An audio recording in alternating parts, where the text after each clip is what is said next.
minute, and the Twitter, X Twitter. Going to be live on Twitter, right? Not Spaces. It's just a live stream. I will go ahead. I'll grab the link and I'll send it right to you. It's it also goes out to Twitch. Twitch. Yeah, strangely. Why not? It's our audience.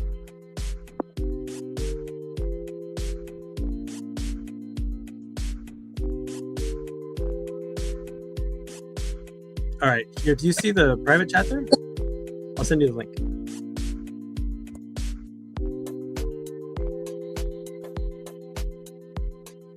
Yeah. Nice. You got the link, Matan? Yes. Cool. So the comments is people from other places are commenting, other speakers. Ohad, can you talk closer to the microphone? Yeah, I can. Is it closer? Oh, now I can hear you very Okay. So the comments is just people who are viewers in the stream can comment, or who comments? I don't get your question. Sorry. We have the stage, we have the comments, and we have the chat. So what are the comments? That's so if you just want to share a link within internally, yeah. We have the chat for it.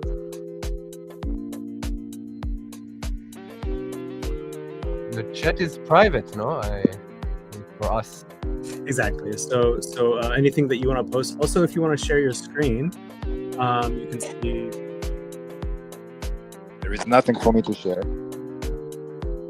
Nothing but my. All right. So what is important, Matan, is just post it in the space.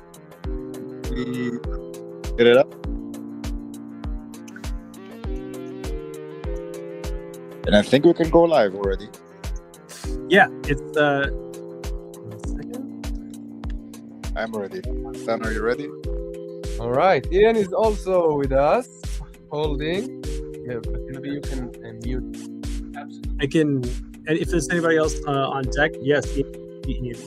Hello, Ian. I think the comment is public and the chat is private.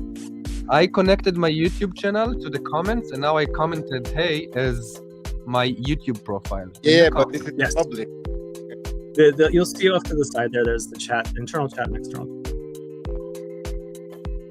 All right, I'm ready. That's one ready.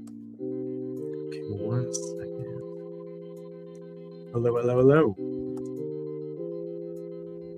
Hey. Oh, let me share on X. Czech Republic. Check. Czech Republic. The test one, testicles. Test one, Czech Republic. Just.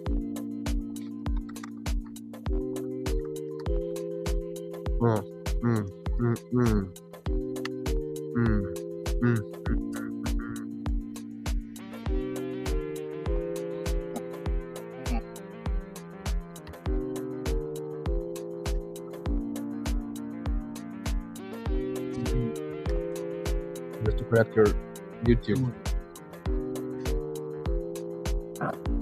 All right, we've got everyone up on stage that has shown up. Matan? Yeah. Go ahead. Yeah, we have Ian here. Okay, we have Ian here. I'm here. We can start it up.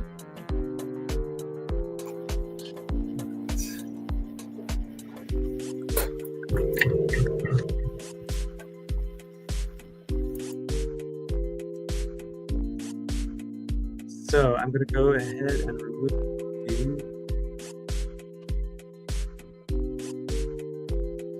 Here we are. Everybody's on video. Hello. Gentlemen of DRiP musicians. And I'll go ahead and stop putting the background music. I'm not going to be with the video, I'm sorry. No problem, man. No problem. It's all good. I don't blame you on that. All right. It takes a little spontaneous events going on.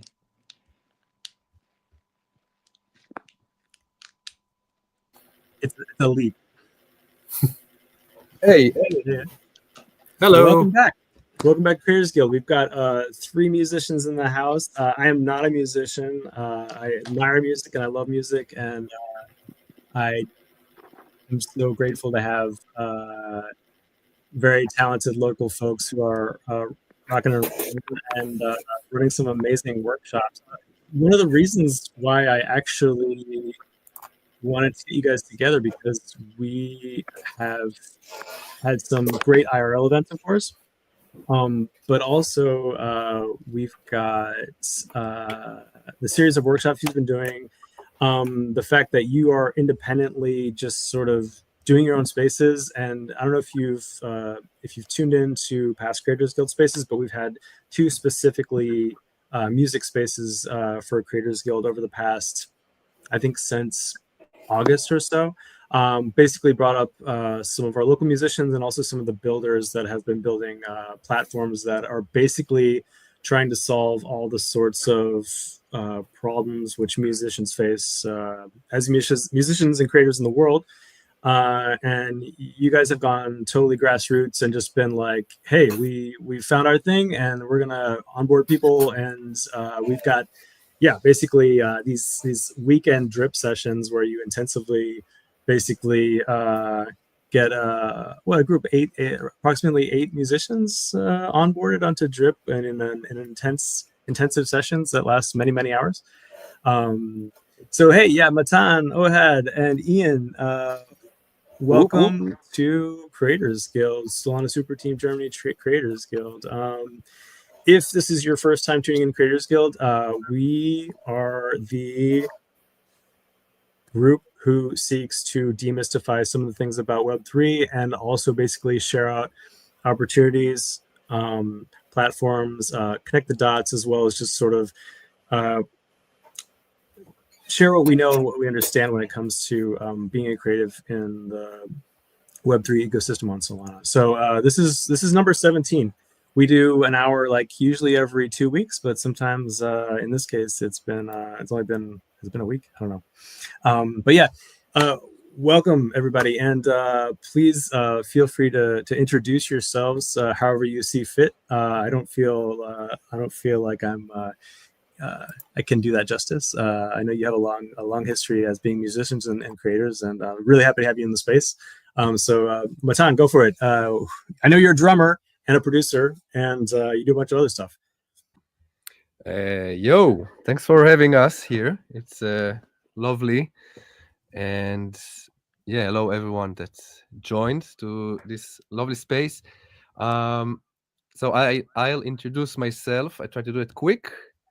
And then we can meet the others.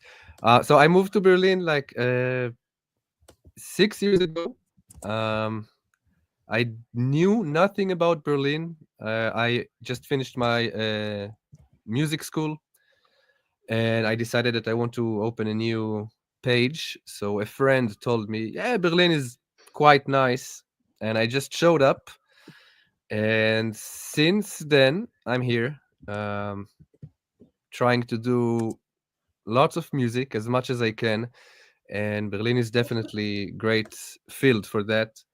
I started with no job, so the first thing that I could do is actually go and busk on the streets, just play my cajon and my handpan on the street and make music. And I started to make some nice money, and I developed my performance on the streets till I had really nice setup. And then I got into an open mic, and I started to host the open mic, and I started to meet many musicians. And then I started to record the open mic. So I started also to be in touch with those musicians and give them and supply them some recordings and some works. And then collaborations started to happen, and I got into my studio. And of course, more shows came down the road. I met more people. And the key, I think, for all of that was people. I always met people, and people met me, of course. And things always developed with people and collaborations. And yeah, these days, with all the projects that are actually running, we have also the Web3 space and DRiP and everything that we do as musicians on the Web3. And I think the key is also here, knowing people, collaborations, be kind, be nice, and share our thoughts, because in the end we all have the same goals. We want to succeed in this world as artists, as musicians. And yeah, happy to be here. And that was me. Amazing, man. Very cool. So literally hitting the streets. And that was a pretty. I think one of the amazing things about Berlin is that's regardless of what time of year is, you're going to encounter musicians somewhere out there doing their thing, and like the most amazing people. I even had a guy like come stay with me. I was like, you should. Anyway, long story. But yeah, like super amazing people out there are just sharing their stuff with the world, and that's like also like you have such a direct connection with the city and the people and the pulse of life actually. And then you've dove into this, obviously into this this digital world as well. Ian, do you have a similar background there? What's your situation there? I actually do have a pretty similar background. Can you hear me? Is it? Yeah. Okay, cool. I also got to say you were sharing a pretty cool story when we were setting up, and I was like, wow, that sounds like a good story. But you don't. Which story was I sharing? The studio music story where you got kind of dragged off the street. Next thing you know, you're getting a bunch of money to play. Oh, you heard that? Yeah. Yeah. Yeah. So I also used to be a street performer here in Berlin when I first came here. I've been playing music for most of my life. I've been a musician in some way or another, and like I'm from Canada originally. And when I came from Toronto to Berlin, in Canada, I'd been working with bands and had some solo material that I'd done and stuff, and I had contacts and connections from that.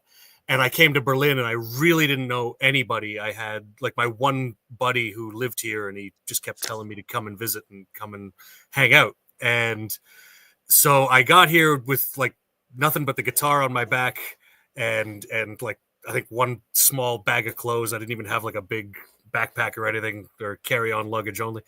And I basically was living in hostels and playing music, to pay my way through the hostels, and for my day-to-day life, I was just playing street music. And as you do that, you start to get a little more connections, more people. Exactly like Matan is saying, it's all about the people that you meet, and we've all got a very similar goal. And the big thing that I noticed was different about Berlin as opposed to Canada was, in Canada, it's very competitive. In North America in general, like I've played in the States as well, and it's very you're trying to push your way past this guy and climb to the top. And in Berlin, everybody seems to really be there to try to help each other for the most part. I mean, yeah. And so anyway, I was playing a gig, some outdoor private silent concert gig. Everybody's wearing headphones, and you can't really hear the music if you're not in the gig and wearing the headphones. And it was my first time ever doing that, and I thought, this is pretty surreal, this is weird. And I sort of finished my set, and I'm like, I need to get a beer. Like, I need to sort of process what just happened. And I went across the street to grab a beer, and I was on my way home. And as I walked out of the convenience store, there's like 4 guys standing around listening to music really loudly, having a beer outside.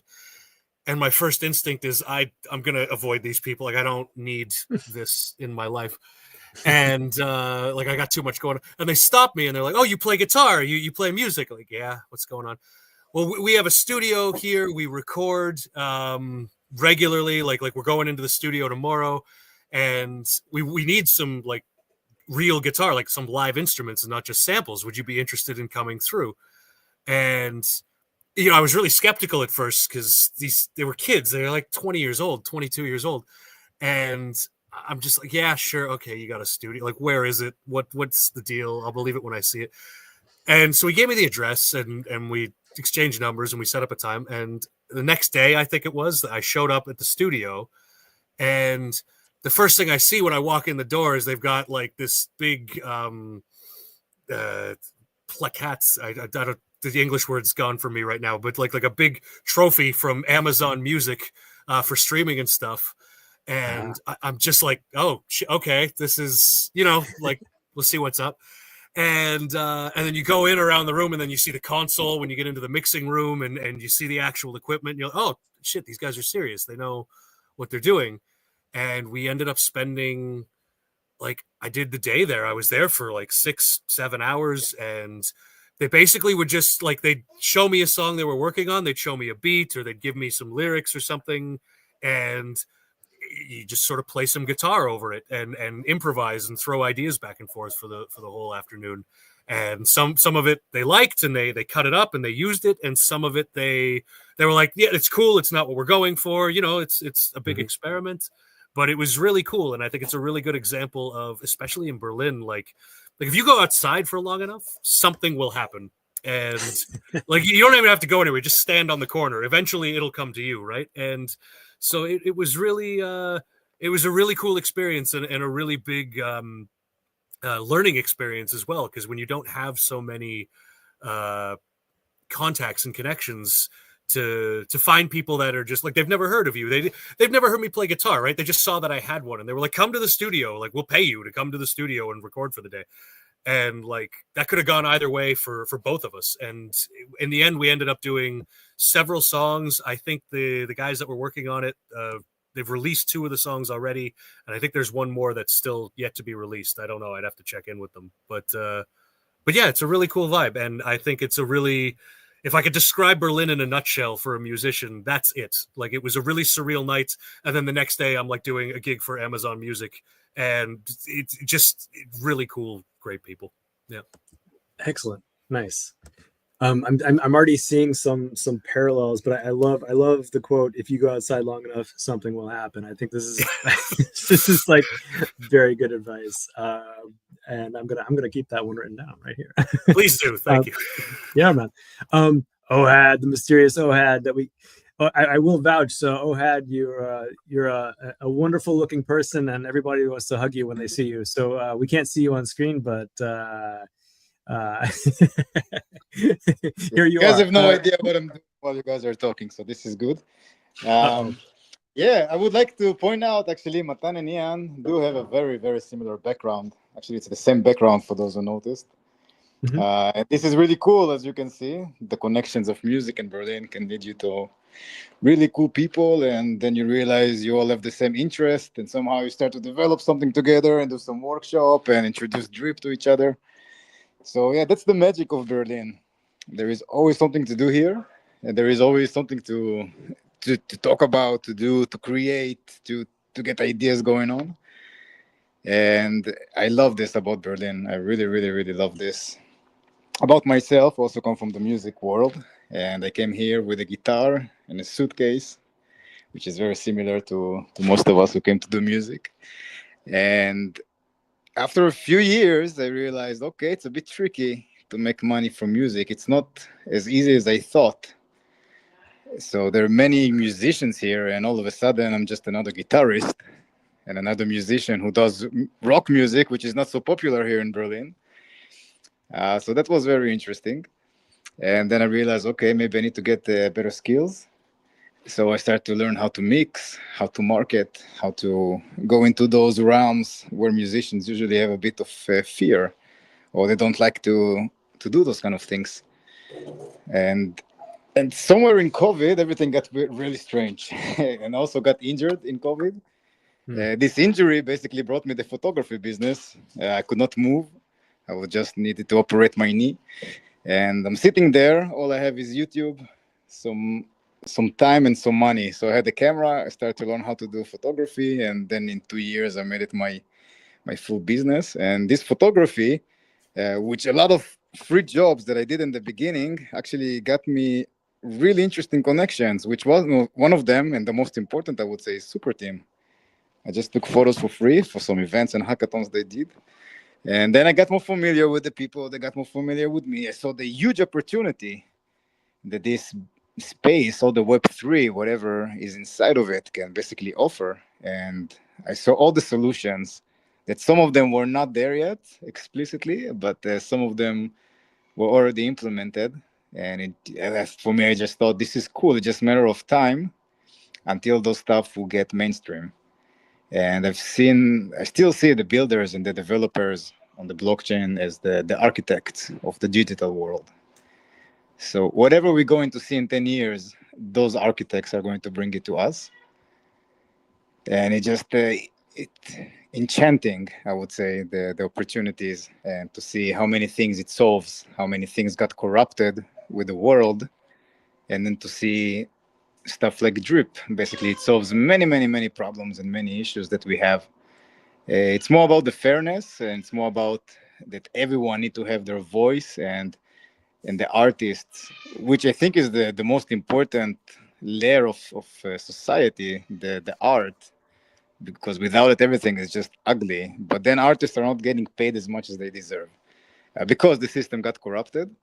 And here we are today talking about DRiP, talking about opportunities for musicians, for artists to connect even more directly with their fans, with the people that want to support their art, or just to have a platform which is also fair to them, to use this platform and to know that it's very transparent, to know that no one is going to take some royalty-free music and going to make money out of it because they own the platform, for example.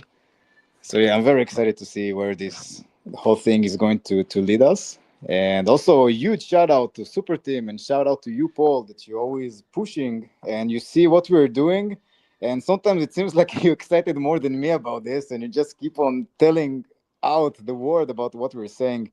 So a huge shout out to you, Paul, and huge shout out to Super Team Germany and Solana that are just giving us rocket fuel to first teach others about this beautiful Web3 options that we have.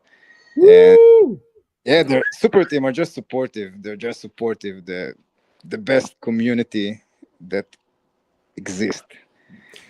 Thank you. And I'm honestly, I'm just so happy to see people self-organizing, and you and Matan have had a few spaces here, and I just sort of I was like, why not merge, just and then we can kind of go in and out of this as needed. But I mean, obviously there are, our spheres are full of spaces, and there's a lot of noise out there. And when I tuned into your space, DRiP for Musician space last time, I was like, oh, they just like talking about their experience and sharing out, and the same thing that you do in real life, where you're really just sharing with the world what you're doing in your experience. And like as a non-musician, I'm really grateful that like people in our community are just doing it, so thank you so much. In terms of, okay, if I can ask just a general question to the group, and mind you, I by no means need to lead this discussion. You all have a depth of knowledge that I cannot touch when it comes to being musicians, especially performing musicians. But when it comes to the sorts of ways that you arrived where you are with your relationship to how your musical output reaches people and how you're making that work. And then, of course, like the sorts of benefits that you've come across recently with DRiP, obviously the name of the space is, if somebody really didn't understand what that looked like, or if you can imagine somebody's like an up and coming musician, or a musician who's considering entering, the crazy world of being of putting their work out there online. Do you have any starter tips, or any just sort of basic like breakdown overview of like, look, okay, this is maybe even these are some of the mistakes I made, or this is what it looks like when you start, or this is how it looked like for me. Anything like that for the musicians that are have like one foot in reality and one foot in the digital world, or entering the digital world. Anybody? Happy to hear from you. Start. Ian, go for it. I'm gonna put you on the spot. Literally. No, Ohad was going to answer. Let Ohad answer first. And then Okay. No problem. All right. Am I on the spot? Put me on the spot. I'm putting you solo. There you go, sir. All right. So what I think that people need to try is DRiP, definitely, for the reason that if you are a musician and you're doing stuff right, and by doing stuff right, I mean that you post regularly on social media, that you go and you perform at least once a month, that you write new music, that you do collaborations, yeah, those kind of things. If you do those things, in the end, you find yourself with shitloads of content, a lot of content. And it's just the byproduct of being a content creator. It doesn't matter if you're a musician, actually, or any content creator, but you just will be left with tons of content. And it's like, you can imagine it like someone who is working with wood and they have all the wood dust in the end. So IKEA, for example, what they did, which is so fucking smart, they just took all this garbage, they put a lot of glue, and there you go. You have another material that you can build furniture from. So in this way, they just generated more money. And sometimes people are a bit, they get cringe when they hear money. But money is important. We need money so we can pay the producer, we can pay the studio, we can pay promotion, we can pay for the tour, that we can pay for venues, photographers, anything that can help us basically to boost the music up. So as a musician, I would think all the time, how can I get extra money? And when I have all this digital garbage, let's say, that probably I will not use in the next years, I can go to DRiP, put some effort, and make NFT out of it. And then people can secure this NFT because they want to support the artist. And even more than supporting the artist, it's not that expensive. When you secure NFT on DRiP, basically you pay 1 cent, I think, or is it 10 cents? No, it's 1 cent that you pay. Droplets. But when you have many, then you have more money, of course. So it's about the community that is in DRiP.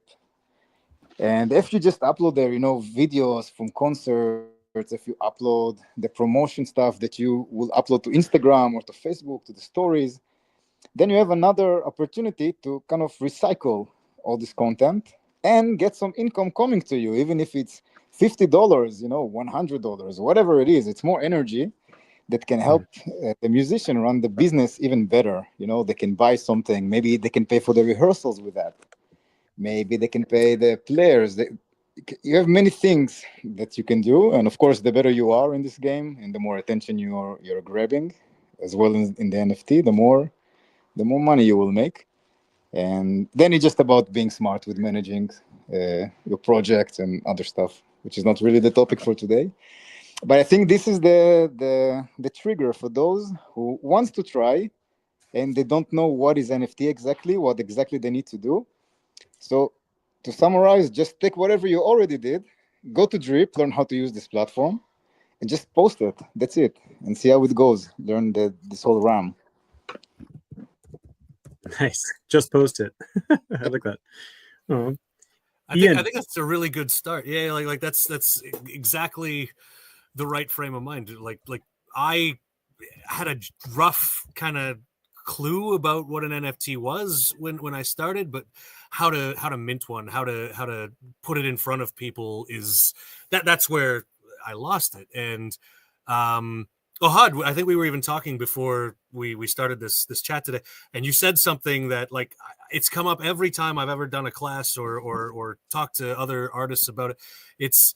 It's finding people who are going to buy your stuff. It's finding consumers, I guess, for your music. Like it's getting strangers to take your stuff, to give you money for it, to tell other strangers to do the same. And I think this is a really big problem that any artist faces, if you're a musician, if you're a painter, if you're anything.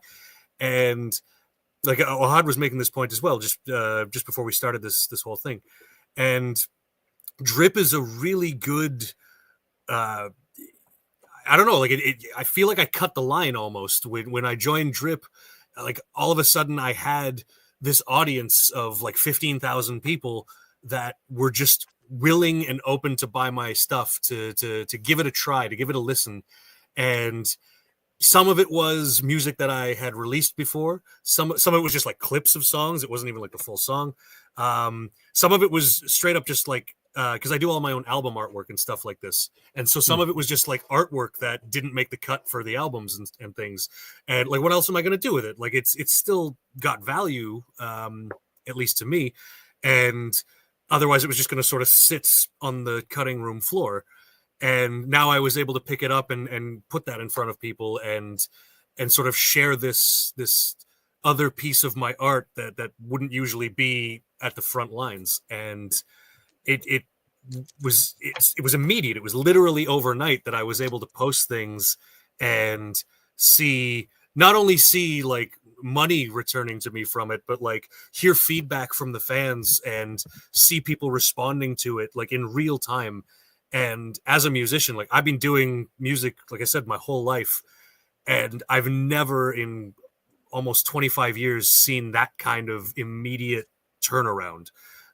It's not like, in one night I made 50 grand and was just, oh, cool. Like now I can quit all of my other projects.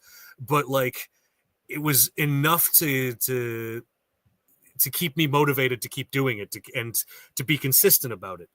And on those times also where you don't have something necessarily planned, because I think Ohad also made a really good point about being in front of people and doing something on a regular basis and keeping your fans engaged. And it can be hard, especially like in the day where you have to get on Instagram and make a post once a week, or get on Twitter and make a post and engage people. Like that's not what I got into my art and my music to do. I didn't do this to be a content creator. I did it to be a music creator and to share some of my drawings and stuff with the world. And to be able to take something that I've already worked on and have 10 different variations on because of just the process of making art. I've never really found myself at a loss for content to give. And it's really surprising to see sort of what resonates with people and what doesn't, because art that I specifically didn't choose as my album art, I've put it on DRiP, and that's been something that has sold more than any of the other pieces. That's been something that people are like, no, that's actually one of the cooler things that you've done. And you're like, really? That's what you like? It's not this thing. It's that, like, and it's a really interesting, view into the eye of the listener and stuff. I really love the platform. It's awesome. I love this. This is, so for me as a visual artist, I'm feeling this sort of crossover when you're like, I have hard drives of stuff the world has never seen, and it's not that it's garbage, but maybe it just needs to sit on the back burner, and then maybe you forget about it for a little minute, and then you come back and think, oh, actually this is, I spent time on this. This is actually got some quality to it. And I love the fact that like there's the thing that you envisioned as being the visual, and then you took kind of the B-side or the rarity, and then that also gains traction with somebody else's aesthetics and somebody else's like what they end up being into. I love this version of the story, because it's so it kind of just makes the whole thing like a multi-layered experience rather than just album, song, video. Like you can sort of have like variations on your own themes, right? Absolutely. Super cool. Matan, you maybe have an idea of some of these things too as well. I do have a little idea. All I have right. many ideas. Most of them Nice. are not hitting the spot, but if you try hard enough. No, basically, Ohad and Ian said most of the great stuff that musicians can find on DRiP, and I agree with what they said. I will say that, let me try to put it. I see DRiP like a distributor of music, like DistroKid. Maybe many musicians know DistroKid. So it's a platform where you can take your song, you give it to the website, and the distributor make whatever is needed to make it out there and visible for users. And this is how it goes today in Web 2. And then, of course, you go to Facebook, and you go to Instagram and you say, hey guys, there is a new song, go check it out. But the nice thing with DRiP, it's not only that you distribute your art with DRiP, and DRiP makes whatever is needed to put it on the blockchain in the free market. You can also, you actually do the minting. And in the music industry, you, as an artist, you cannot really mint your music. You can't, yeah, there are ways to do it, but value for value, hand to hand to your fans, DRiP is a amazing method to say, here's something new. You know, all of you early birds, if you're here on DRiP with us, take advantage of that, and you can grab it for a very cheap price, or being the first one that grab it. Later on, it will be in the free market and everyone can consume it and take it. And I think it's so powerful that you can do that on DRiP, that I can offer my music first to the early birds that on DRiP and that follow me and believe me and supporting me, and that I can share it with them before I can share it with the rest of the world. Put it on Spotify, put it wherever is needed. I will make a post on Facebook and blah, blah, blah. But DRiP is a great first step. And the interesting thing, so far I used my former releases on DRiP, songs that I already released on Web 2, and now I take them into DRiP, into the Web 3.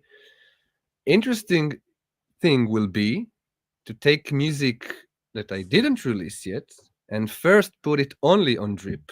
And then there's another great plus, that it's so exclusive. If I release something, first of all, the top fans on DRiP will have the access to. Later, the rest of the world. And I think it's also a nice thing to play with Web 2 and Web 3. And I think in the future, there are so many developments that can be applied on DRiP to bring the traffic from Web 2, because the traffic is still there. And as the musicians, we all want this traffic to come to DRiP. And I'm really curious to see what will come next, considering music on DRiP, specifically listening to music. Nice. And I'm curious. So, like, this is one of my favorite things about some of the platforms that have emerged. But in particular, DRiP, is that you've got this sort of tiered reward system, and almost like a gamification in a way of collecting digital assets, paired with the fact that it is extremely, I don't want to say easy, but like you can release things regularly. And I know, Ohad, you're like the meister. Like I feel like this is maybe one of the most important things for DRiP creators to take away. If you have spent a few minutes with Ohad and just talk about the different sorts of ways in which you can sort of build your reward system, I found that to be like a huge cheat sheet. And I feel like anybody that's gonna like check in with your stuff, I mean, I think maybe all of you probably have tuned into this aspect of DRiP, and maybe you approach it in slightly different ways. But yeah, that was, I felt like that getting over that hurdle in terms of understanding how this can be most beneficial, and also like actually the most fun and interesting, especially if you are sort of like a fan or an audience member of a musician, basically tuning into the ways that you as the audience member can sort of have like the most, I don't want to say exclusive, but maybe rewarding experience in terms of the way that you are interacting with the musician's output. Yeah, has anybody, did it take anybody else a little minute to get there in terms of building their reward systems, or did you kind of have a sort of a cheat sheet when it comes to that? My cheat sheet was Ohad and Matan. They very much were just like, do this, it's gonna work. I agree with you entirely. There's the My alpha. cheat sheet was someone else on DRiP that I thought they made a really good perks section. So I just copy paste, and once you go through, I don't know, like 5 or 10 profiles, you understand the whole idea behind it. So I just copied the one that looks the nicest, and then I modify it to fit my needs, and that's it. Nice. And Right. also, it's so wide, and this method of common, rare, legendary, ultimate, you can do really whatever you want with that, because you can decide how you feel about your content, what is its level of rarity, and then you can just deliver this piece of content to the public, and the public can decide if they up for it or not. But you can pack it in so many different ways. It's just, because this is why I'm always very curious to hear other musicians. What is your way to promote your music? Because everything is possible, like productions, part of the productions, original mixes or not original mixes, sketch stuff, posters from tours, some pictures from shows.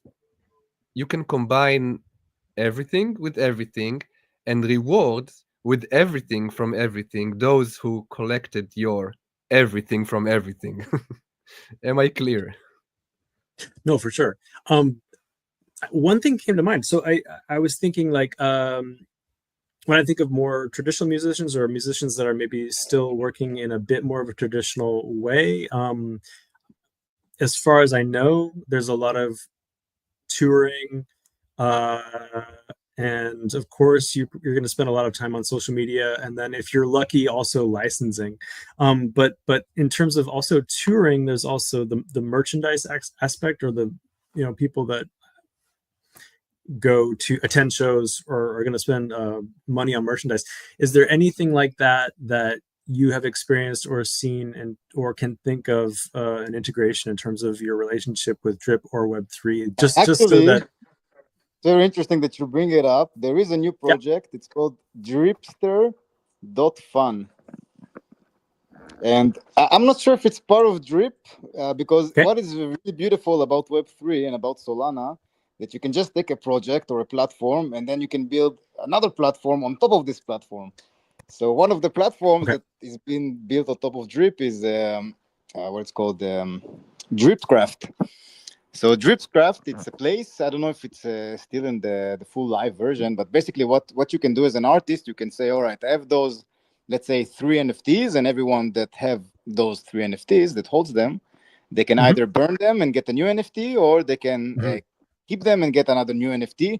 But you can only get this new NFT by having those 3 NFTs, or how much you decide as an artist. So this is one platform that is been built on top of DRiP. And this Dripster, it's very similar to Pump.fun, but there is a twist. So the twist is that you can buy parts of this. I don't know exactly what it is. I need to do more research. But what I think it might be that you have some physical products, and you can just sell the idea of the physical product. And then when people buy the token, just like in Pump.fun, so they kind of what it's called, like they give you the funds to actually go and make the product physical. And then when you actually give the money, so you get on the list to get the product, it's something like that. I'm not so sure exactly how it works, but I think this is the rough guidelines. And this is very crazy. So artists can do also merchandise, and they can sell it in this way. If the shirt is really, really cool, then it will pass this the curve line, just like in Pump.fun. Then when you pass the curve line, when you get enough liquidity, then you automatically go to Radium, and also they go automatically to Radium as well. I'm still not sure how the physical item goes with the whole thing, but it's very much based on selling physical afterwards. Maybe someone can put the link there, Dripster.fun. Okay, I'm typing it in the comments. I tried, but it's not giving me to post it. Maybe security and stuff. Yeah, everything.fun. Yeah. Just showing the fun there. So it's DripCraft you referred to, and Dripster.fun. Yeah, exactly. Maybe the Twitter link can work. But this is a huge thing, and also on DRiP, you can have your physical things there. You can say that everyone that donates me, you need to calculate, how much it's worth for you, that you need to produce this item, and then you need to deliver this item. and then you need also to make some profit from this item. So you need to think before how much it will cost you, and then put the price there. And everyone that donates this amount of money can get something physical. They can get a shirt, they can get a CD, they can get a vinyl. There is many print on demands for everything, so it's very easy to make very small batches, even single items, to send it to someone.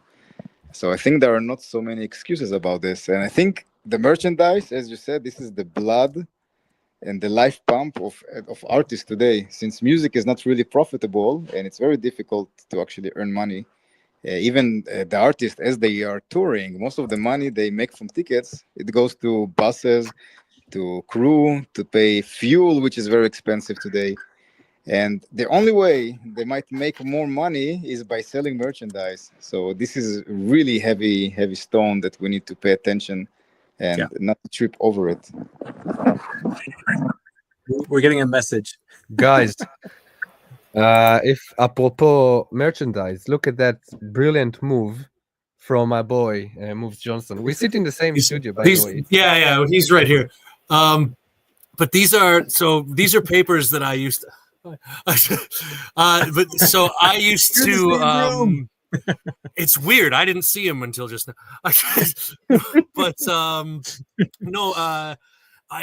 Merchandise as a musician has always been a really big part of the show. It's always been, you make a little bit of money off of, very little off of streams, a little bit of money off of ticket sales, but t-shirts, stickers, merch, stickers not so much, but like selling memorabilia is really what it comes down to in terms of the biggest profit margins and things that you can really sort of start to budget for and count in. And this is the thing, is everybody sells t-shirts and everybody has stickers, and the amount of I've got literally a box of 10,000 stickers that say Moves Johnson. This is my artist name that I perform under. And I have literally 10,000 of these sitting at home. I don't know what to do with them. I've run out of places to stick them and people to give them to. They're basically small business cards at this point. And the rolling papers it's just an idea. And I was like, it's something. And I found a supplier that could make them very cheap. And it allowed me, it was something that people who were at my shows, like, I know they're going to go outside and roll their own cigarettes or roll joints or something like this. They're doing it sometimes in the venues in Berlin. Like, you can do that here. And, you know, they're going to walk up the street 10 minutes to go to a convenience store. It takes them out of the moment. Like, suddenly they're now out of the environment. Like, now I have to make sure that they even come back inside.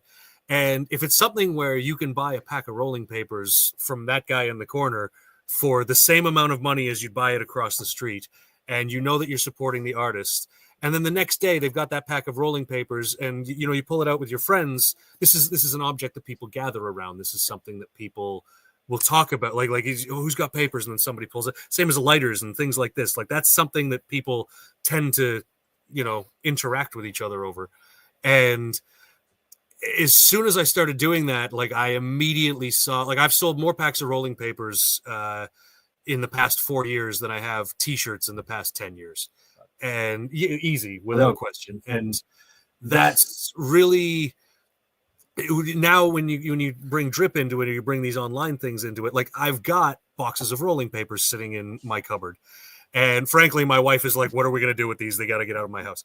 And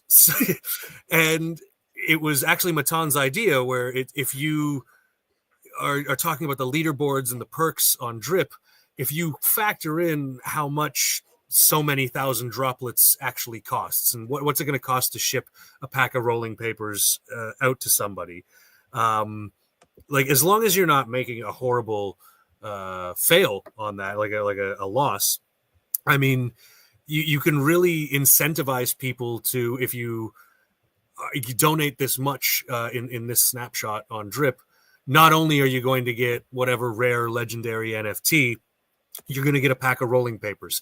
I have a billion stickers that I need to get rid of too. Like, they get a bunch of stickers in the package just as a thank you, just as an extra thing. And not only does it incentivize people to pay more, to give these larger donations, because the difference between getting a 300 droplet donation and a 10,000 droplet donation is you gotta justify that for a lot of the people who are Mhm. supporting you. And so not only does it incentivize that, but it also, now they've got a physical product. Now they don't need to be like online watching my DRiP profile to be thinking about me, to be talking about me.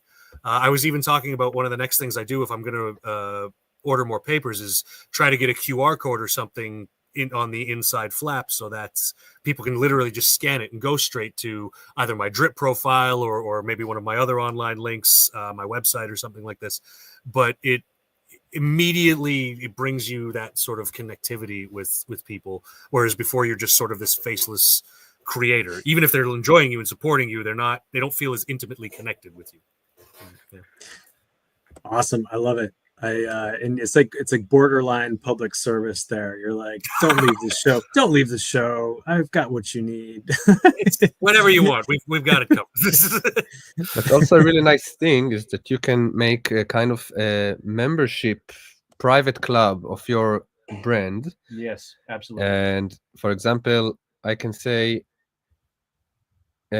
whoever gets 3 ultimates from me, 2 legendary and 1 rare, and 6 comments, can get a CD, T-shirt, and rolling papers. It's a combo deal. You get it all, and you just have to make sure that you sold your NFTs with enough profit to afford delivery to this or this address. But again, everything is possible, and so many options are possible. As now our boxes of merch from the tour last years can be sold, and in a really, really cool way, with a fair price, when no one touch your money, when no one, third party company doing that and that for you. And I think there is the big plus. Nice. And I can imagine just the headache. I don't know, like actually I literally don't know, but it sounds like there's some options out there. And then I just assume like the same way we've seen the Web3 space and DRiP develop drastically over the past months, year, 2 years. I don't know exactly when I joined. But yeah, options keep popping up, and people keep building as well.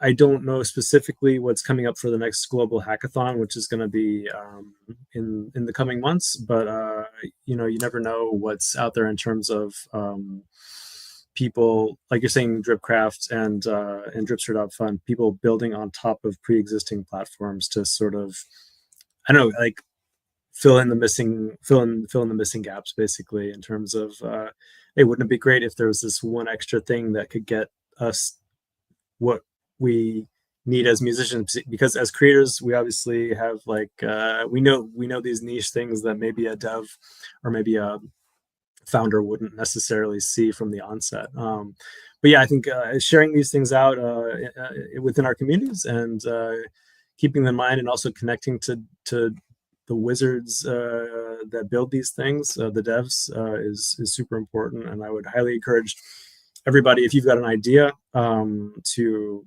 start thinking about ways of connecting it to reality, because everything that was built, of course, was built by someone and someone's idea. So yeah, I mean, it's all possible, and it's always growing. Sweet, man. When it comes to music production, in the way that you sort of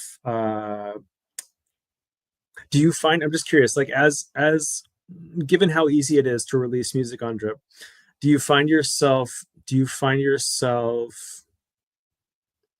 sort of imposing any kind of production limitations or structures, or altering or tweaking the way that you release music in terms of rarity? Because rarity isn't such a thing in a lot of the, I would say, the music world that people have experienced up until now. Correct me if I'm wrong, but like one of these unique aspects of DRiP is that you can tweak it with rarity.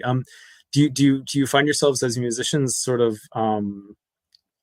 putting in extra work on the ultimates and the legendaries, or Or is it sort of like, I don't know, all part of the flow? I've no. I'm just curious if anybody has any. I mean, maybe this is an obvious question, but maybe somebody has sort of a strong No, opinion I about think like, you no, will get 3 different answers from each of us. I would be I'm curious to super. hear Ian actually, but I will say that for me, Ultimate, Yeah. when it comes to track that I already released, for me the original track, the original mastering with the original artwork is the ultimate. Anything around that will be less. But this is how I feel about that, and this is why I sell it in that way. And so far, the response of the users and my followers was pretty cool. But I will be curious to hear Ian and also Ohad, because it's such an individual thing how you decide such a decisions. The original track with the original artwork. I like that because like it's like this is the thing. Like this is the ultimate thing. This is the thing I That's want to my deliver. shit. That's it.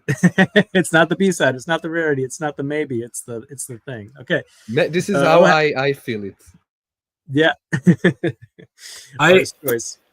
I actually go in almost the exact inverse direction where like, so you can also do like formats, right? Like I can upload an MP3 or I can upload a WAV file and things like this. And I don't necessarily know how into it my listeners are, but as like somebody who's been to school for music and stuff, it for me tends to like you can hear a bad MP3 and you can hear like a high quality recording versus a low quality one.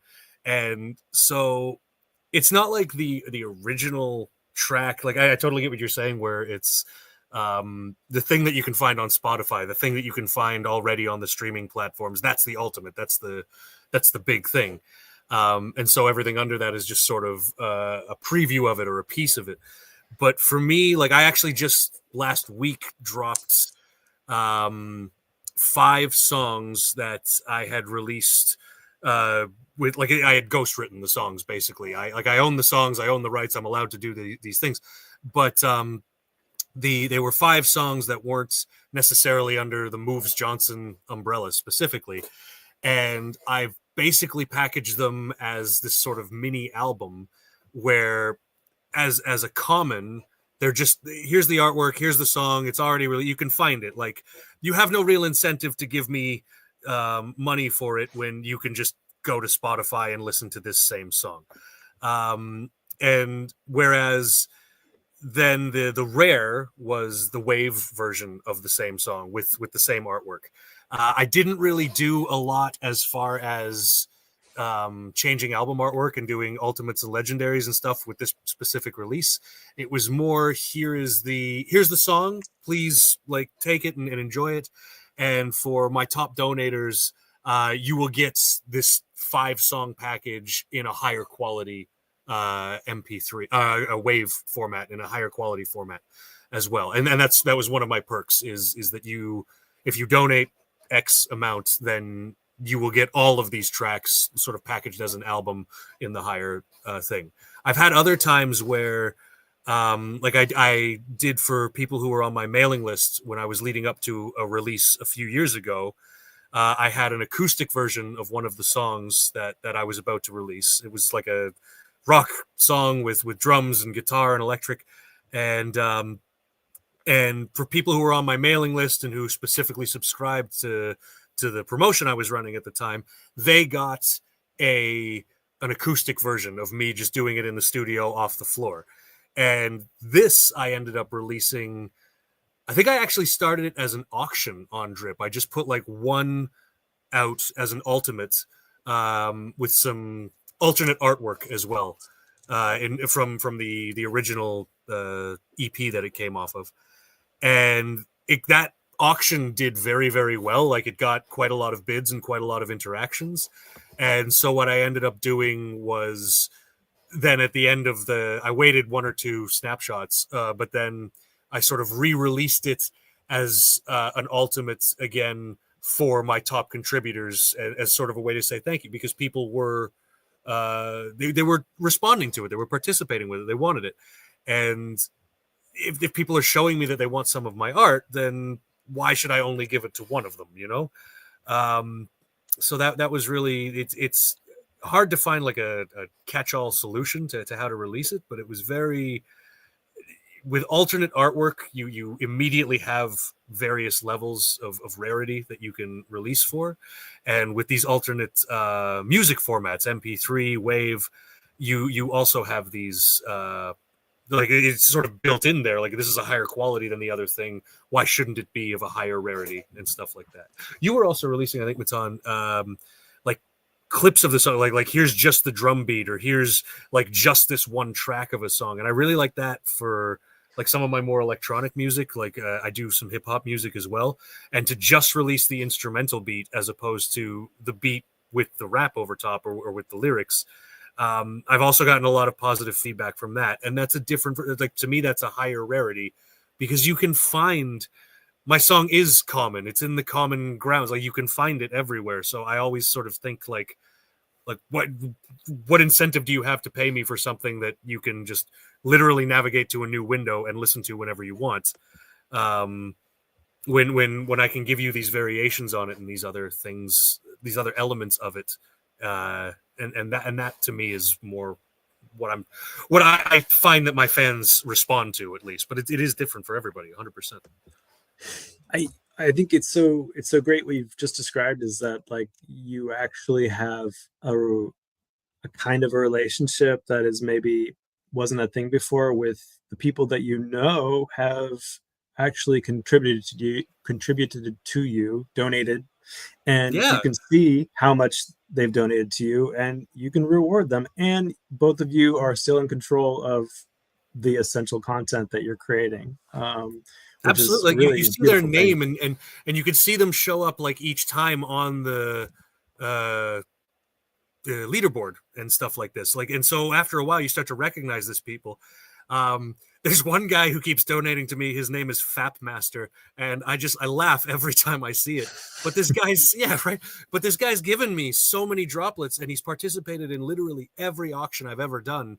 And like when you know that about somebody, when like why shouldn't I say his name in the chat we're having right now? You know what I mean? Why shouldn't he be rewarded with other things? Like he's actively helping me to live my dream.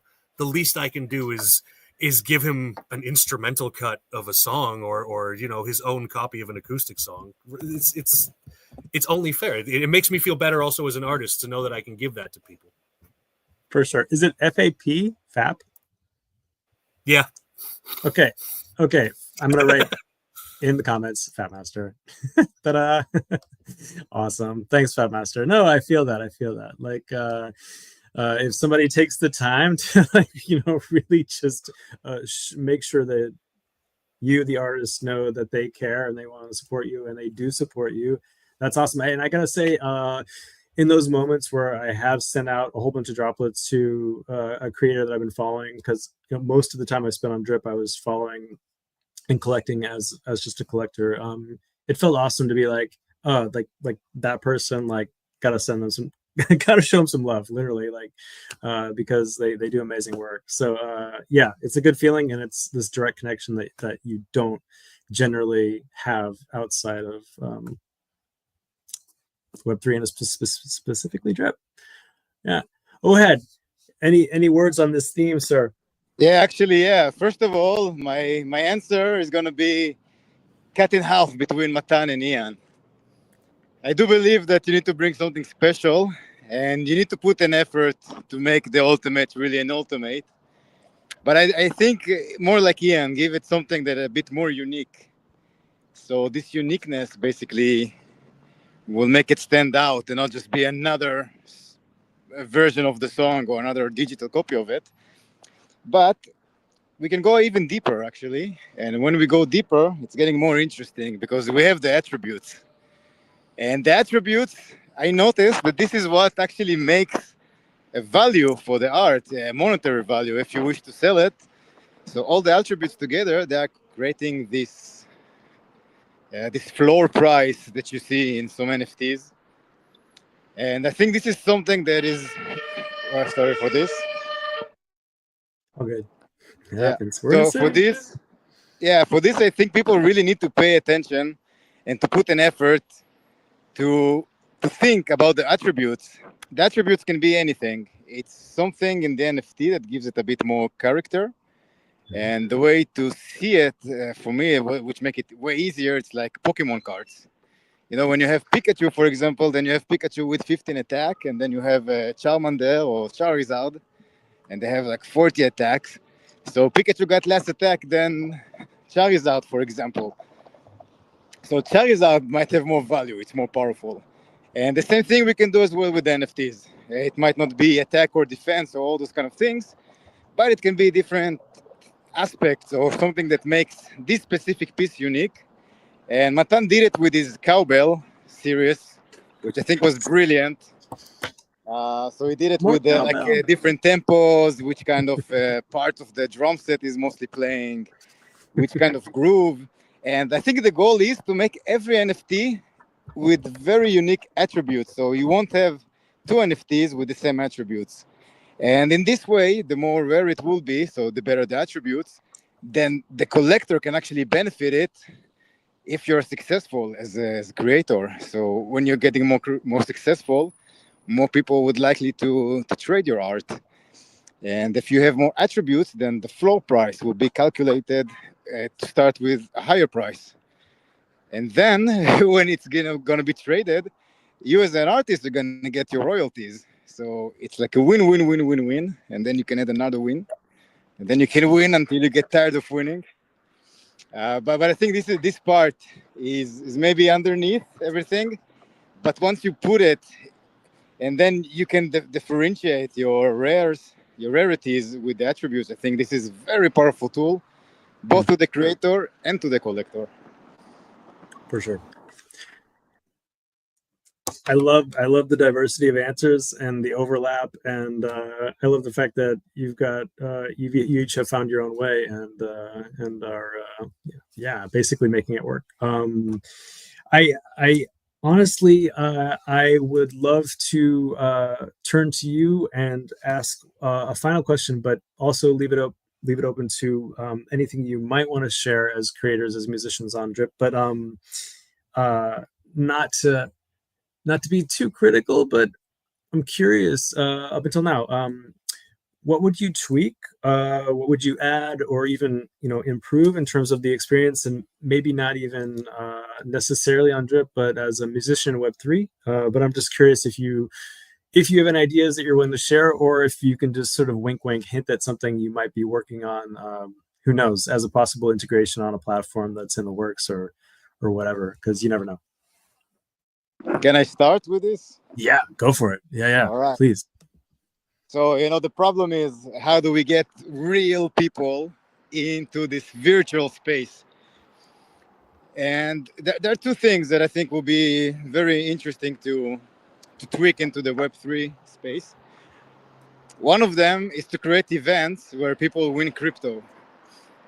So those who would like to try it, just get some musicians, maybe bands, get them on stage, somehow collect money either from the tickets or get some funding for it. And then people who will come to the concert, they will have an NFT, which is the ticket. And this NFT will give them some discount at the bar. And this NFT also gives them voting power. And then in the end of this concert, let's say there are 4 bands, then everyone can decide with their tickets, with their NFT, who their vote is going to. Let's say it's a competition. And then someone can win these funds that were collected before. And when something like this happens, people would like to help their friends to win, of course. So I think the integration of a wallet, and also when you actually use it for something like voting or like purchasing a ticket, or maybe you can purchase alcohol or beer, with the crypto wallet. So those things will accelerate the way we adopt it. This is one thing. Second thing that I think we can have is to have a kind of a system which Blinks can be a potential system for this, where someone can play just music. Let's say I have an NFT of my song. Let's say this is the official one. So each NFT, of course, they got their own their own address, so we can see it's unique. And then when someone plays this NFT, there is a microtransaction of 2 cents, maybe 3 cents, or whatever it is, that goes straight to the artist as they listen. So those micro payments, just like securing NFTs and DRiP, for example, but when you use it to pay the artist for listening to their song, I think that can be more sustainable. But that's the tricky part, since most of the people are in one platform, which is Spotify. Maybe some people like a higher quality, so they go to Tidal. Maybe they go to Apple Music. But it's very difficult to take people from something they're used to and get them into something new, which they need to make an effort. So somehow the effort needs to really pay off for the ones who is consuming. Definitely, those are the people that we fight for. But I think those are the ideas, and probably there are many ideas. I'm curious to hear what Ian has got to say about this, actually. I've genuinely got very little to say on. I think you have way better ideas than anything I could put out right now.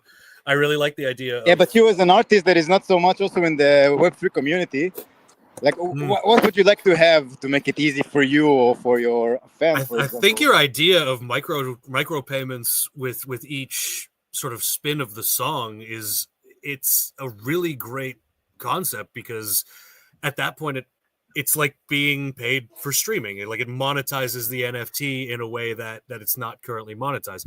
I was able to put on songs that I've written and songs that I have on streaming services, like they're on DRiP now, and I've sold them to people, and I've made more money on some of these songs off of DRiP than I have in a very long time of streaming already. But I made it once. I made it once per person.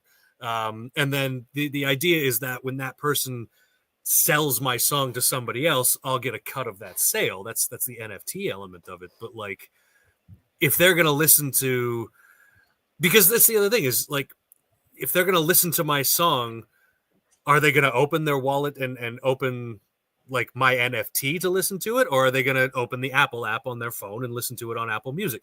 And I think that's one of the few really good ways to incentivize people to focus on the NFT thing, to give that NFT a little more visibility in front of the consumer. It's like, if I know that me opening my wallet and playing the song from there is going to pay the artist, why wouldn't I just do that more as opposed to downloading a Spotify app and doing all of this extra stuff? I think that's a great idea if there's a way to implement it. Yeah, but the thing is, you as a listener, you just want to listen to music. Yeah, you exactly. Want it to be as less complex as it can be. 100%. Apple pays better than... It's a bit tricky. Apple pays better than Spotify, and I try to tell people that at concerts and stuff like this, right? Just as a base example. And the amount of people who, all you have to do is this app and not this app. It's relatively minimal work. And the uphill battle that is just trying to get people to do this thing instead. But I've already got Spotify, and I've got a playlist, and it's really just, it talks to me so personally, this playlist that I've spent all of this time creating. And you're the art is that important to you. The art speaks to you that deeply that you have such a connection, but you still don't want to take the time to just do that playlist one more time on a better platform, on something that might help the artist, help the person who created this art that speaks to you so much. It's really hard to get people to do that. I think you're absolutely right. These are the people that we're fighting to get. And you either need to make it very, very user-friendly, very accessible for these people. The effort has to be so minimum, or the payoff of that effort has to be so worth it that it's very difficult to, or the third option is just, you wait until the new generation, kids who are 5 years old now, when they start downloading their own music at 12, 13 years old, if DRiP is the popular thing to do, then they're not going to care. They're going to learn it intuitively growing up. But then you have to wait 10 years to start actually getting that. And we're talking about short-term goals. We're talking about something that can be done this year or next year type thing. That's ideally. And as a performing musician, yeah, the hardest thing to do is to convince people to like something that they're not familiar with. To like, the amount of shows I play, the amount of times I have to play my own song versus, you know, here's Wonderwall, here's Back in Black, here's right, and that's what people are going to sing along to. That's what gets them to go to the bar and buy another beer. Whereas, like with DRiP, there's, at the very least, you're seeing some return on something that you've created personally, and if there's any way to maximize that, I think being paid for the streams is, on the musician side, that'd be a dream. That'd be incredible to do. I think it's a great idea, really. Nice. Matan, got any take? You have your hot take on any of this? Just a short one. I everything smart was said already. I'm curious what will happen first. If Spotify, Apple, and Amazon and the big sharks, if they will adopt the blockchain technology and apply that on their platforms, or they're going to miss it and some other platform going to do it. My fantasy is that DRiP is actually going to do it. I think DRiP is an amazing platform for trading and minting art. Yes, you can also play music, and it's wonderful, and it's way more than anything else so far. But as long as the interface of listening to music not going to be as convenient as Spotify, I think the public, the mass of the listeners will not come to Web3. So I think for the next big jump to make DRiP a platform, a music platform, there is a new interface that needs to be built on DRiP or next to DRiP or on Solana. I'm not good with all the technical aspect, but a very good interface for the listener is what I think is needed. And of course, to implement sort of droplets per play and all that, like Ohad said. So yeah, I'm really curious to see what will come next. Nice. I would like to add something. Yeah. For all the musicians and all the artists, but especially for the musicians who are listening either live or will listen in the future, but not too far into the future because it might be too late. And this is the thing right now, right? The platforms are a bit shitty, but this is what we need to pay for being early. And as long as we stick around, all of us here in this conversation, and I think most of the people, if not all of them who are listening, knows that crypto is not going anywhere. The genie is out of the bottle and it's going wild. So now it's just a matter how long it will take to settle and until the mass adoption will happen. And people say it might happen in 5 years. And you really want to be early. You want to, to go through these hardships that the shitty platforms have right now. That nothing is really, there is not a Spotify or something that you can say this is the standard. But just be early, stick around, see the developments, get your ideas out there. Maybe you can help to shape the future of the music industry. You never know. But if you look at it, if you had a Facebook profile or a page, let's say, when Facebook started and you just groomed it a little bit and you grew up with the platform, and you can make so much money out of it. And I think the same thing is exactly right now. If you're a musician, there are not many musicians. And so if you're a musician and you go to Web3, you will see a very small community of people there who just want to find a way to support their art and to do stuff. So just stick around, get friends with people, see what's the space got to offer. And I think that's the biggest alpha actually from this whole call, huh?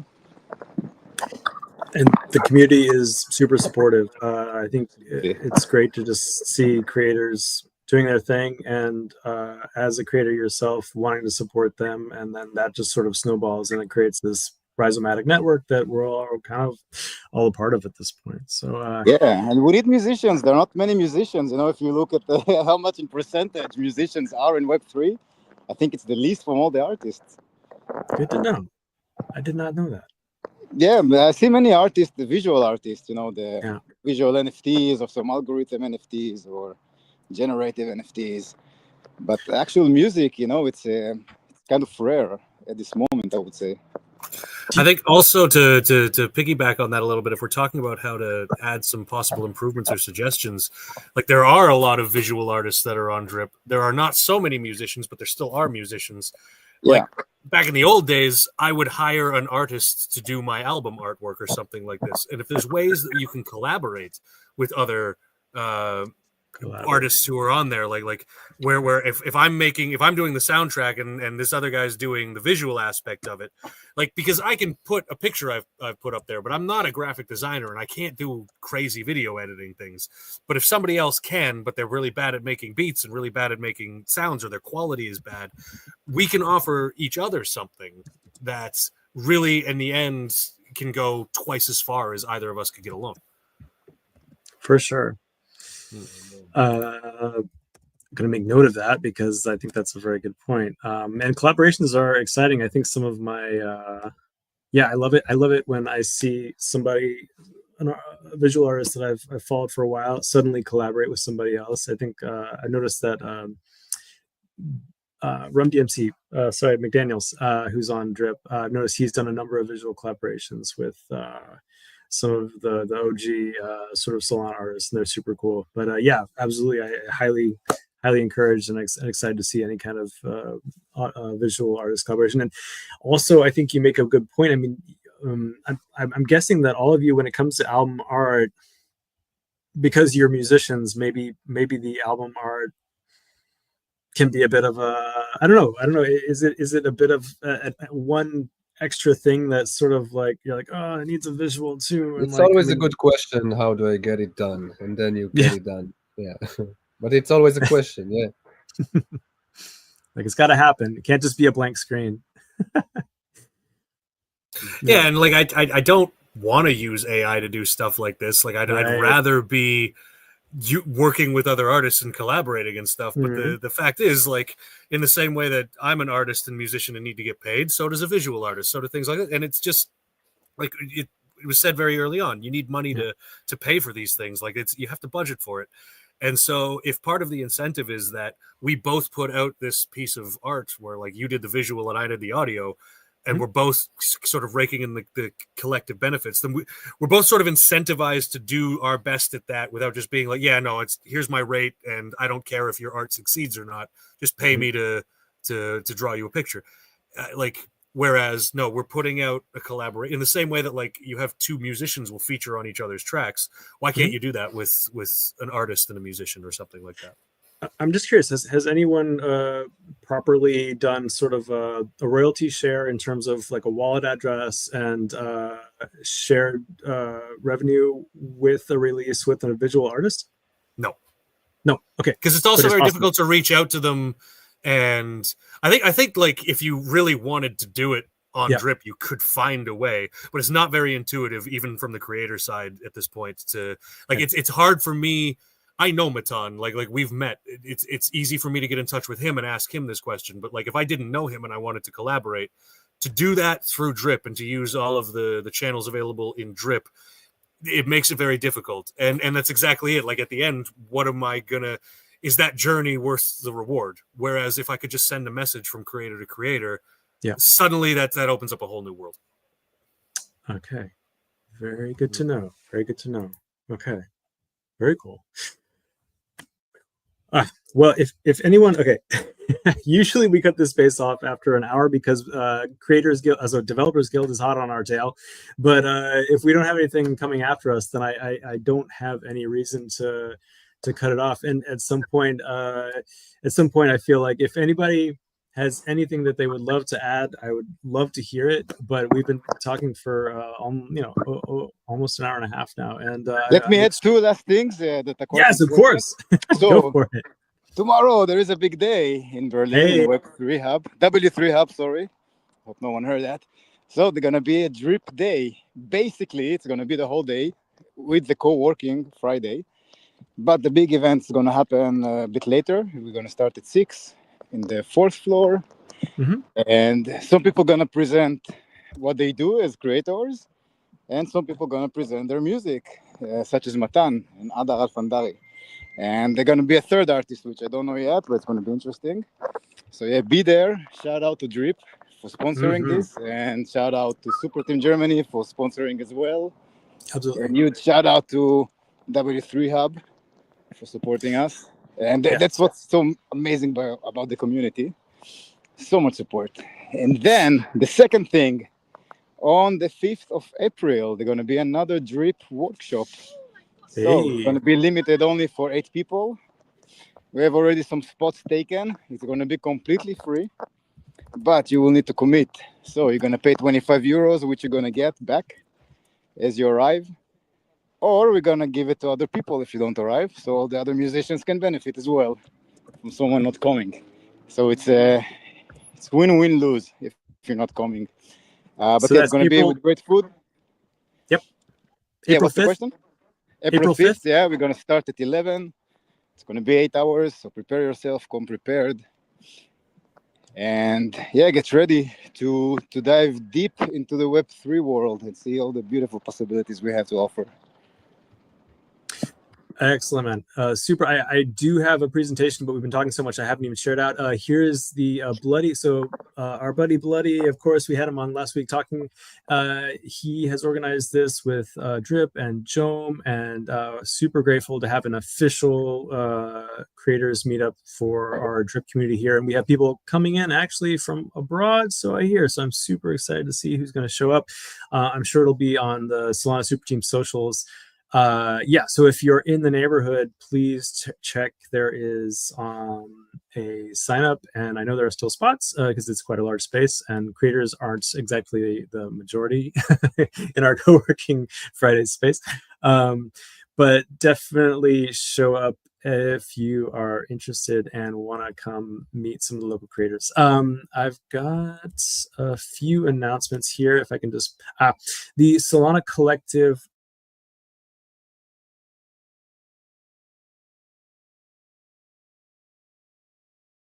check that out. Go to Solana Collective Create-a-thon. There are bounties to be won, and that is also part of an extension of it's getting support from Super Team Earn. Super Team Earn. I don't want to say it's well, let's just say they're working in cahoots there, and there's a bunch of really great organizations that I notice who's behind this, which we've spent time with and who we love. So check it out. Beyond the meet and greet, I've got.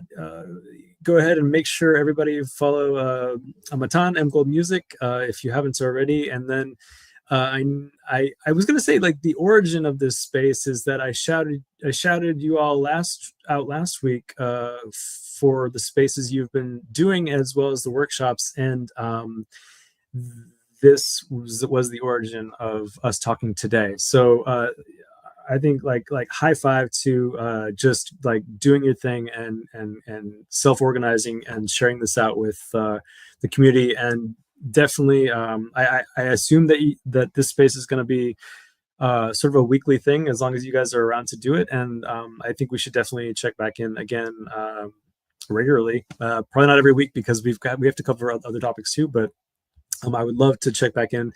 And we do have some outro music. One of the nice things about doing StreamYard is that we can actually, we have permission to play the music of Ohad. Here's Ohad. This is what he looks like in real life. He's got glowing red eyes. Matan, and as you can see, I added Ian Moves Johnson down there at the bottom. So please follow all of these gentlemen on social media as well as DRiP. And will I see everybody tomorrow then? IRL.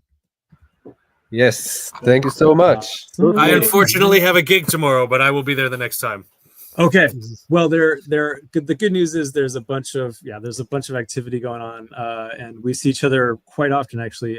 So it's not, I've missed a few Fridays too, but co-working Fridays with Super Team Germany are super fun. You don't have to be building on Solana, but if you are, that's wonderful too. So let's have to work as well. You can just come and chill. Or you can come and chill, or you can like brainstorm, just absorb, absorb the vibe and come up with some ideas. Sometimes I just find myself staring off into space or having wonderful conversations with very intelligent people. It's a great place to do that. So, everybody, thank you so much for letting me, I don't know, I want to say hijack your space, but this video thing is a bit new to me. This is our 17th space, and this is only the third one we've done with StreamYard videos, so I'm still getting used to it. So we're getting better at it, but it is a different animal other than just spaces. And I do like the aspect of spaces where you can just bring up anybody because you see them down in the audience, and unfortunately that's not as easy in this format. But thanks everybody, and before you play the music, this project is called Proof of Rock. Yep. And this is the project of Matan and me that we did together. Yep. We just make heavy songs and we talk Bitcoin and crypto. So yeah, that's what it's about. Awesome. Very cool. All right. I will play our outro music unless there are any last words. And hopefully I'm not forgetting anything. And thank you everyone for tuning in to Creators Guild. And please reach out to me or Solana Super Team Germany if you are a creator and have some ideas or an idea for a space. Like, this doesn't have to be, it's decentralized. So we can all work together on this. But thank you everyone so much for your time and energy. And I can't wait to see what you do in the future, not to mention what you've already done up until now. So everybody have a great evening, and hopefully see you tomorrow or in the near future. Thank you. Thanks for having us, Paul. Thank you, Paul. Excellent. Excellent. All right. See you later.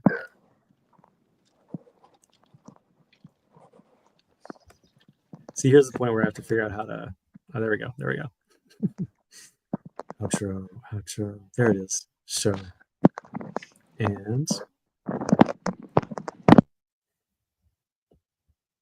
I stand before you today filled with respect, Bitcoin, and admiration for what the Bitcoin community has achieved. There's never been anything like it. Soon it will be surpassing the entire market cap of silver. How about gold? I don't think you've ever seen anything like it. Let's go gold. Bitcoin. The Bitcoin superpower of the world. And I don't want to repeat myself. Bitcoin. I pledge to the Bitcoin community. And I don't want to repeat myself. Bitcoin. Never sell your Bitcoin. Let me say it again. Never sell your Bitcoin. Every one of you. Never sell your Bitcoin. Let me say it again. Never sell your Bitcoin. We have to talk about Bitcoin. Never sell your Bitcoin. We have to talk about all these. Never sell your Bitcoin. Bitcoin. We will keep each and every Bitcoin. Never sell your Bitcoin. Bitcoin.